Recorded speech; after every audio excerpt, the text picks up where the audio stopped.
This is the Business Storytelling Show, a top global marketing podcast listened to in more than 100 countries, live streamed on social media, and broadcast on DBTV. Christoph Trapp chats with industry leaders to help your company tell better business stories. Here's today's episode.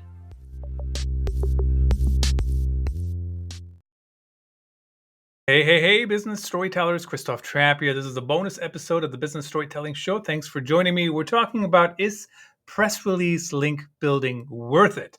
So before we get into that topic, though, I just want to highlight a couple of reviews. First of all, this is from Sextus Empiricus. That's their Amazon name.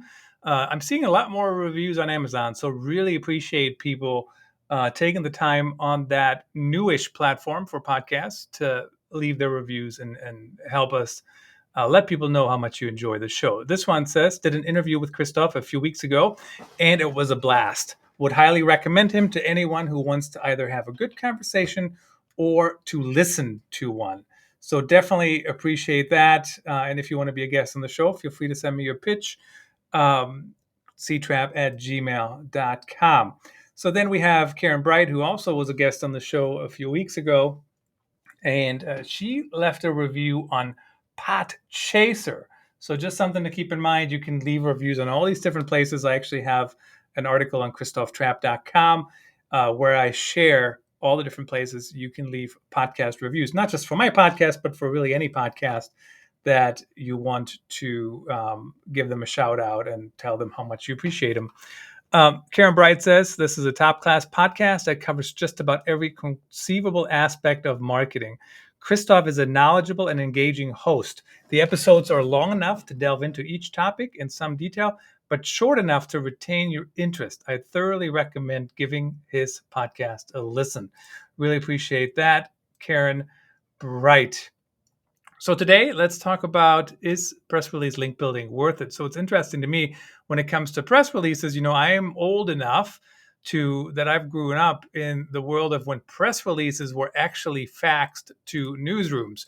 And then some intern either typed them up or maybe they considered a story when there was more staffing, that kind of thing. And, that was the initial use for press releases to get media coverage. And certainly media coverage is still good today, but in the digital world, I sometimes wonder, what is the point of getting media coverage if you don't actually get a link back? So I always think it's super important to get that link back from the websites. Like if the New York Times quotes me, that's great, but it's even way greater if I get that link from them back, even if it doesn't send me any relevant customers or prospects. But at the end of the day, getting that link from the New York Times certainly has value. So first of all, we want to understand how does SEO work with press releases? And really at the core, it's no different than how it works for anything else, right? So if I send a news release to somebody, a trade publication or a media company or whatever, and they publish that news release or pieces of the news release. So that's another thing to keep in mind. Just because you send somebody a page worth of content, that doesn't mean they find all that content valuable to begin with, or maybe they don't actually want to use it all, or whatever. Maybe they have guidelines on length and whatnot. But those can be organic links, right? So if I send it to a publication and they make their own judgment on publishing it, and then they link to me, it's really just like an organic link, like anything else. Like, what I do a lot of times is people send out their requests for quotes, and I send people quotes and thoughts for their articles, and then they link back to me. Very organic, right? It doesn't really have anything. There's no paid transactional relationship of any kind. It's just we're collaborating. Then, of course, sometimes you have people linking to your website just because they see your content and they want to link to something that's relevant in that scenario. So that's another way SEO works. So press releases, of course, is more of a push strategy, right? You push things out, and then hopefully they will publish your content, your news release, and also link to you. Now, of course, in a trade publication, there is some value in getting coverage, even if there's no link, right? Because people might still see your name, your company, whatever. They see what's new, especially if you've been in that industry for a while. But at the end of the day, to get links, if you're engaging in a press release link building strategy, it is really important to get that content linked to get links to different things. So how does it all start? Honestly, for organic press release links, you really need to craft some content that's actually newsworthy, right? And what's newsworthy, I think, certainly depends on the publication. It depends on what's going on in the industry. Like if a well-known person in an industry launches a new company, a lot of people would find that newsworthy. If like a well-known person in an industry gets a new job and you send out a job announcement or whatever, like people might judge that as newsworthy. Launching a new website that is mobile optimized. I'm currently blanking on the term. You can view it on not mobile optimized, but you can view it on responsive design, a responsive website. That is probably not newsworthy anymore. It used to be 15 years ago when that was first a thing. And I remember actually doing news releases and people would cover those things. But I would argue that today that is not newsworthy anymore. So know the current context, know what's going on. As you're sending things out, I think sometimes companies have maybe a little bit of a hesitancy to add links within the content, right? So people link to their homepage or their website to learn more about Christoph Trapp, go to christophtrapp.com.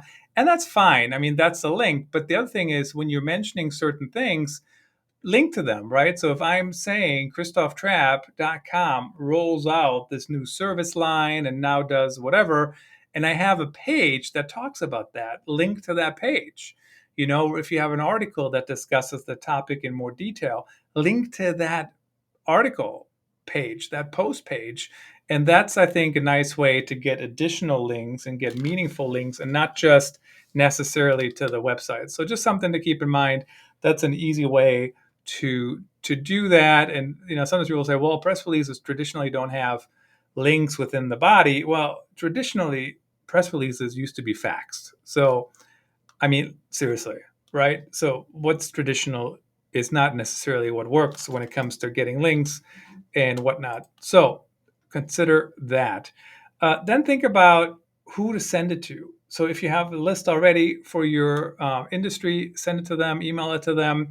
There's also some paid networks.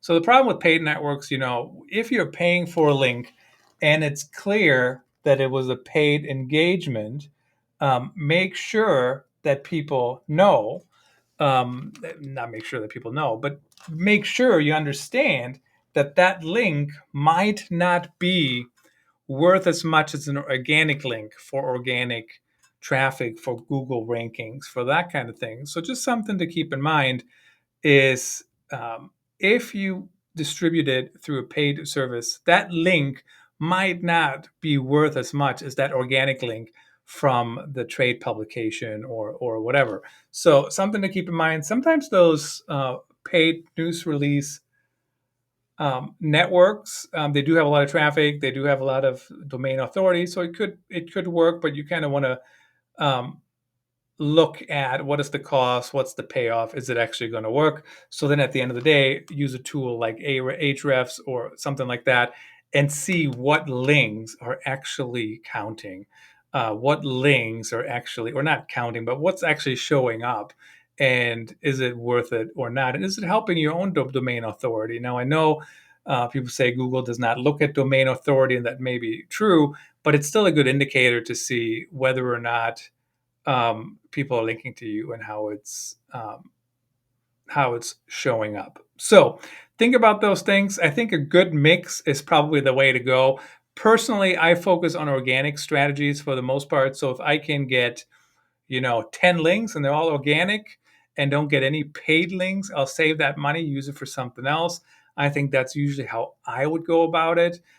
In general, I would say that press release link building is worth it, especially when you can do it organically, especially if you have a knack for sending out things that companies will actually pick up and that companies will also publish, and then also include the link, right? That's always important. And also have the link strategically, right? So if I'm, for example, if I'm saying Christoph Trapp,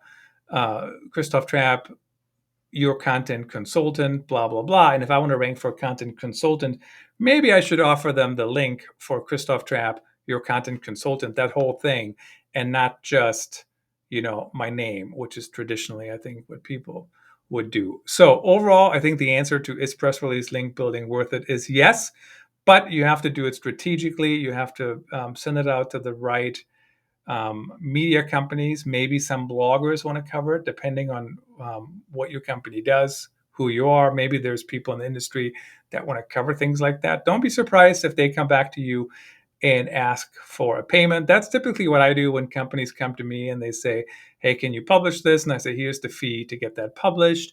And then it's just like any other news release service, so to speak. So overall, I think it's worth trying if you have something to share that's worth sharing. And, it's another way to build those links, inbound links. And even though there's scuttlebutt that Google does not look at inbound links as much as it used to anymore, I still think it does help to have, first of all, get your content out there, and then also get those links pointing back towards you. Also, don't forget to use the content on your own website. Don't just send it out to everywhere else, but also publish it in your news section, your blog page, wherever it might be. I think that's very important. And then, of course, share it on social media as well. That's your bonus episode of the Business Storytelling Show for today. I'm Christoph Trapp. I'm out.